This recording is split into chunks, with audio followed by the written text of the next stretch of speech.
कार्य जैसे खेती किसानी, जीव जंतु पालन, पेड़ पौधे, फल फूल, आंचलिक देवी देवताओं आदि को लोक जीवन के बीच प्रचलित त्योहारों में अपने जन जीवन में इस परंपरा का निर्वहन करते आ रहे हैं।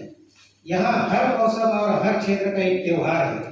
बरसात की शुरुआत से लेकर बीज काटते पकते यहाँ तक काटने पकने के बाद भी इस विशेष मौसम में यह त्योहार रिवाज के अनुसार मनाया जाता है। इस त्योहार के माध्यम से मिट्टी, पेड़ पौधे, पहाड़, खेत खलिहान, नदी नाले, प्रकृति आदि के प्रति कृतज्ञता व्यक्त करते हुए प्रकृति व अपने पूर्वज देवी देवताओं को अर्पण करते हैं। हल्बा जनजाति के कुछ प्रमुख त्योहार इस प्रकार है। चैत्री पर्व, माटी तिहार जिसे तीज पोलो भी कहा जाता है, आमा तिहार, हरेली जिसे अमुस तिहार भी कहते हैं, नवई, पूरा, तीजा, नवाखाई, पीतरपा, चरु, बिदा, दियारी, देव उठनी, कोठार उठतो, पुन्नी छेरछेरा, माता पहुँचानी, जात्रा, शेषा कोडी और खटला। ठीक उसी प्रकार सर्वप्रथम चैत्री पर्व के आते ही एक विशेष प्रकार का पर्व मनाया जाता है जिसे चैत्री पर्व कहा जाता है। इस पर्व में आंगा देव, गांव के देवी देवता, घर की कुल देवी देवताओं को महुआ का नया फल चढ़ाते हैं। तिली को पीसकर उसका तेल चढ़ाते हैं और उस तेल से आंगा देव और अपने इष्ट देवी देवताओं को उसमें श्रृंगार करते हैं, लेप लगाकर। मैं इसमें अवधारणा के बारे में बताना चाहूँगा कि आदिवासी समुदाय में महुआ का फूल का उपयोग क्यों होता है। विश्व में करोड़ों प्रकार के फूल पुष्प पाए जाते हैं जो उसे तोड़ने के बाद कुछ समय में या कुछ दिनों में मुरझा जाता है, लेकिन महुआ फूल ऐसा फूल है जो कभी नहीं मुरझाता है। आप 10 साल बाद भी उस फूल को पानी में डाल दो, ताजा का ताजा हो जाता है। तो हमारे पूर्वज लोग कितने बड़े वैज्ञानिक थे कि कभी न मुरझाने वाली पुष्प महुआ फूल को अपने इष्ट देवी देवताओं पर अर्पण करते थे। इसका उसके बाद है, मैं ज़्यादा नहीं बताऊंगा, थोड़ा थोड़ा बताता हूँ क्यों मनाते हैं, उसका रीजन क्या है। माटी तिहार, जैसे हमारे अभी भाई साहब ने विशेष बताया कि माटी देव एक विशेष पुजारी होता है जिसे माटी पुजारी भी कहा जाता है। धरती और मिट्टी के उपकारों से सारा जीव जगत पलता बढ़ता है, कर्म करता है। मिट्टी लोगों को रहने के लिए अनाज, कंदमूल, फल, औषधियां आदि प्रदान करती है।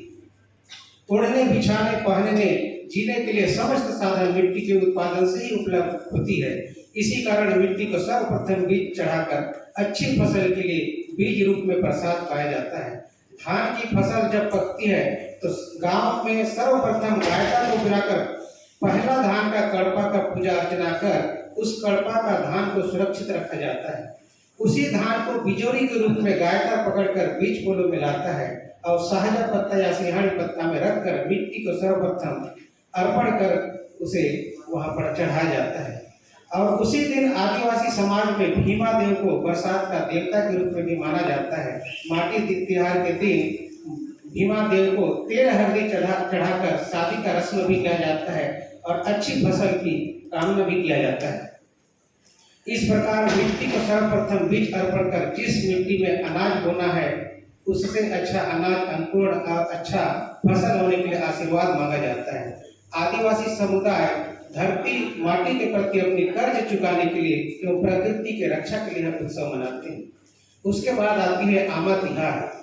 आदिवासी वर्ग में क्यों महत्वपूर्ण है आम का त्योहार। प्रकृति का संरक्षण का संदेश देता है अक्ति आमा जुगानी तिहार।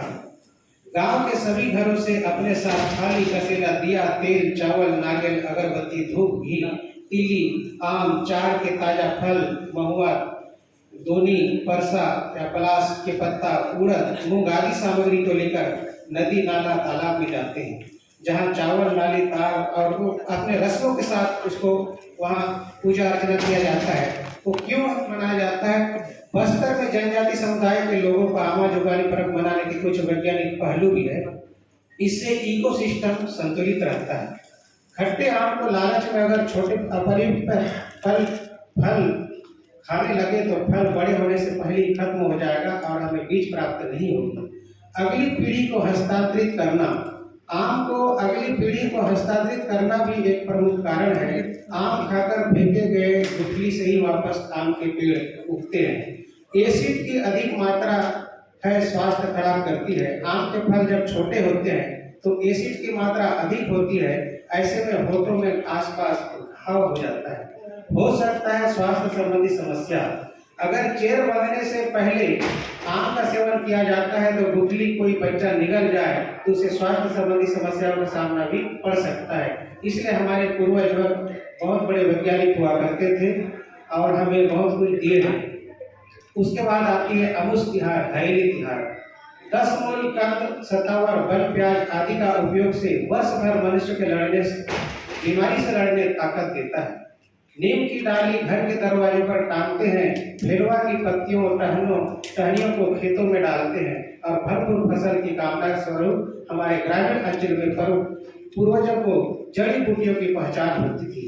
परंपरा से पीढ़ी दर पीढ़ी मौसम के अनुसार कौन सी फसल कौन से मौसम में खाया जाए और कब न खाया जाए, कौन सी जड़ी बूटियों, फल, फल, सब्जी भाजी बरसात के मौसम में खाई जाए जिससे पशुओं और मनुष्य का वर्षा जनित बीमारियों से बचाव हो सके।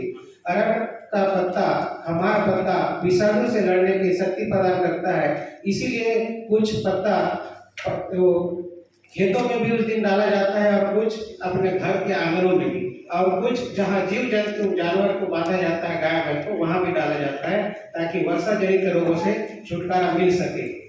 जिससे रोग उत्पन्न होते हैं उसे खाने से खून पका हुआ आदि बीमारी भी होता है, उससे भी हमें बचाव होता है। इस कारण आदिवासी समाज के लोग जब तक फल फूल पत्ता भाजी व वनस्पति पूर्ण परिपक्वता अर्थात खाने योग्य न हो तब तक नहीं खाना चाहिए कहकर उसे पूर्ण परिपक्वता के बाद खाने के लिए जो रिवाज बनाए उसे ही हम आज तिहार के रूप में तब से मनाते आ रहे हैं, जिसे भाजी जुगानी नाम से जाना जाता है। आवागमन के लिए सड़कें नहीं हुआ करती थी, बहुत दलदल हुआ करता था जिससे आने जाने में परेशानी का सामना करना था और पैरों में केंदुआ का कारण घाव होता था। जीव जंतु के पैरों में खून से भी बीमारी होती थी जिससे चलने में कठिनाई होती थी। तो इसके लिए आदिवासी समाज के लोग बांस लकड़ी से गेड़ी का निर्माण किए और जमीन से सुविधा अनुसार ऊंचाई बनाकर उससे चलते थे और संक्रमणकारी जीवों से बचाव करते थे। फेलवा पत्ता तना फल में कीटनाशक गुण होता है, इसलिए हरेली के दिन खेतों से लटका कर दिया जाता है। इसी प्रकार है नवाखाई। उड़द पत्ता विशेष औषधीय गुण होता है। भादों में अमावस्या के 9 दिन बाद ही नवा फसल के आगमन की खुशी में पूरे गांव भर के मिलकर एकत्रित होकर उस दिन नवाखाई का पर्व मनाते हैं, जिसमें हलवा समुदाय के दिन एक गोत्र के सारे लोग उनके मुख्य घर जो बड़ा घर कहते हैं जहाँ माता पिता का देव स्थान होता है वहाँ एकत्रित होकर सारे लोग मिलकर उस दिन विशेष प्रकार का पकवान बनाकर खाते हैं। और ये पुड़ई पत्ता में विशेष औषधीय गुण होता है। उस दिन पुड़ई पत्ता के ही पत्ता से उसको खाते हैं, क्योंकि पुड़ई पत्ता का ज़्यादा अगर हम उपयोग करेंगे वो भी हानिकारक है। कम उपयोग अगर करते हैं तो पेट संबंधी जितनी बीमारियां होती है उसे नष्ट करता है। गर्म भात अगर उसमें खाते हैं तो उसमें जो भाप निकलता है वो पेट संबंधित बीमारी को दूर करता है। आज तथा कागज की थाली नुकसान करती है, इसलिए हमारे आदिवासी समाज के लोग पेड़ के पत्तों से बना हुआ ताजा नए थाली से खाते हैं। और उसके बाद है सेसा कोडी। ये क्यों मनाते हैं? जैसे गांव में हमारे आदिवासी समाज में सहजा पेड़ को देवताओं का वास कहा जाता है, जिसे ठाकुर देव माना जाता है। ये किसी पेड़ मतलब पर्वत पहाड़ के आसपास रहता है, गांव के सरहद के बाद। उसी वहां पर बीच पोलो के दिन भी वहीं पर जाके पूरे गांव भर के लोग वहां बीच पोलो मनाते हैं। और पूरे सबके घरों में जब बीच धान काटना निराई करना कंप्लीट हो जाता है, उसके बाद अपने हर घर से जो नया चावल धान ले जाते हैं और वहां पर उसका गांव भर के मिल के एक दिन नियत स्थान में जाकर वहां पर पुनः आपके मतलब जिस समय हम बीच पोलो में आपके पास आए थे, हमारे बीच में बहुत अच्छे परिपूर्ण ढंग से हमको धन धान्य मिला, तो कृतज्ञता व्यक्त करने के लिए पुनः मिट्टी का अर्पण करते हैं, मिट्टी को अर्पण करते हैं, शाहजहाँ में ठाकुर देव को अर्पण करते हैं। और साजा पेड़ में बूढ़ा देव रहता है सर, बूढ़ा देव रहता है, गलत बोल रहे हैं। हम हमारे क्षेत्र में उसे ठाकुर देव बोलते हैं। हाँ, जैसे गोरवाना समाज में उसको बूढ़ा देव कहा जाता है, तो ऐसे हमारे क्षेत्र में उसको ठाकुर देव भी बोलते हैं। जी जी, हर क्षेत्र में उसका अलग अलग नाम होता है, ठाकुर देव के भी नाम से उसको कहते हैं। जी, तो चूंकि बहुत सारे वक्ता हैं और मैं अगर इसको पढ़ना चाहूँ तो टाइम लगेगा, इतना ही कहकर मैं अपना वाणी विराम करूंगा। उससे पहले मैं दो शब्द कहना चाहूंगा कि पानी के बूंदे कभी कट नहीं सकती, पानी के बूंदे कभी कट नहीं सकती, हवा मुट्ठी में कभी बंद हो नहीं सकती, शरीर भले ही मिट्टी में मिल जाएगी साथियों, आदिवासी समाज की संस्कृति कभी मिट नहीं सकती, कभी मिट नहीं सकती।